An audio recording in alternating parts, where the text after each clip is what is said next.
आरोही एक bright cheerful 10 साल की लड़की थी जो अपनी आफ्टरनून बुक्स पढ़ने और टॉयज के साथ खेलने में गुजारती थी। उसकी माँ मीरा को अक्सर काम के चलते उसे घर पर अकेला छोड़कर जाना पड़ता था। आरोही को अपना अकेलापन पसंद था, लेकिन आजकल कुछ अजीब होने लगा था। ये सब एक विस्पर से शुरू हुआ। आरोही, मेरे साथ चलो।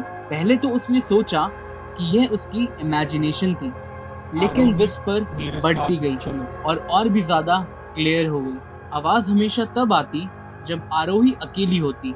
आरोही डर गई थी, पर फिर भी उसने अपनी माँ को ये बात नहीं बताई कि कहीं उसकी माँ उसका विश्वास ना करे। एक शाम मीरा ने नोटिस किया कि आरोही कुछ अजीब बिहेव कर रही थी।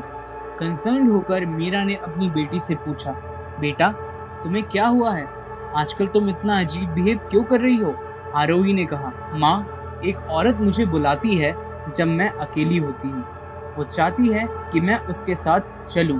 मीरा ये बात सुनकर शॉक हुई, पर उसने सोचा कि ये शायद आरोही की सिर्फ इमेजिनेशन ही होगी। लेकिन आरोही की आंखों में डर सच्चा था। यह देखते हुए मीरा ने अगले दिन घर पर रहने का फैसला किया। हर दिन की तरह आरोही अपने कमरे में बैठी खिलौनों के साथ खेल रही थी, और वैसे ही जैसे घर खामोश हुआ, विस्पर दोबारा सुनाई दी। आरोही, मेरे साथ चलो। मीरा का खून जम गया जब उसने ये आवाज सुनी। उसने आवाज का पीछा किया जो उसे एक पुराने कमरे तक ले गई। गहरी सांसें लेकर मीरा ने वहां की डरावनी सीढ़ियां चढ़ी। वह पुराना कमरा पुराने फर्नीचर और टूटी फूटी चीजों से भरा हुआ था। एक कोने में मीरा को एक डस्टी पुराना शीशा नजर आया। विस्पर और तेज हो गई। जैसे जैसे वो उसके करीब पहुंची, विस्पर और बढ़ती जा रही थी। आरोही, मेरे साथ चलो। आरोही, मेरे साथ चलो। मीरा ने शीशे में देखा और एक घोंसली फिगर की वुमेन को देखा। उसकी आंखें दुखी थी और वो कुछ फैमिलियर लग रही थी। फिर मीरा को याद आया, ये उसकी बचपन की दोस्त लैला थी, जो सालों पहले एक एक्सीडेंट में मारी गई थी। मीरा ने शीशे में देखते हुए पूछा, लैला क्या ये तुम हो? फिगर ने हाँ में सिर हिलाया। उसकी आंखों से आंसू बह रहे थे।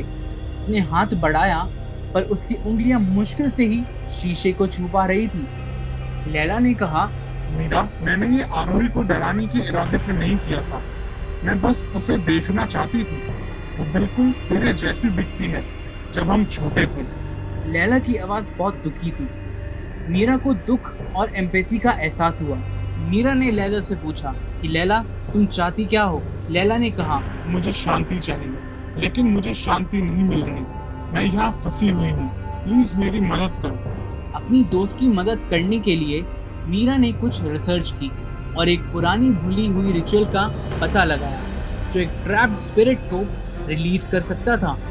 आरोही के साथ उन्होंने जरूरी आइटम गैदर किए और वापस पुराने कमरे में चली गई। जैसे जैसे उन्होंने रिचुअल परफॉर्म किया, हवा भारी होने लगी, लेकिन मीरा और आरोही फिर भी उस रिचुअल को परफॉर्म करते रहे। एक फाइनल इनकेंटेशन के साथ शीशा टूट गया और लैला की स्पिरिट फेड होने लगी। घर खामोश हो गया। आरोही ने अपनी माँ को टाइटली हग किया। विस्पर कभी वापस नहीं आई और उनका घर फिर से पीसफुल हो गया। मीरा और आरोही ने अपने बैकयार्ड में एक खूबसूरत गार्डन बनाया जो लैला की याद में डेडिकेट किया।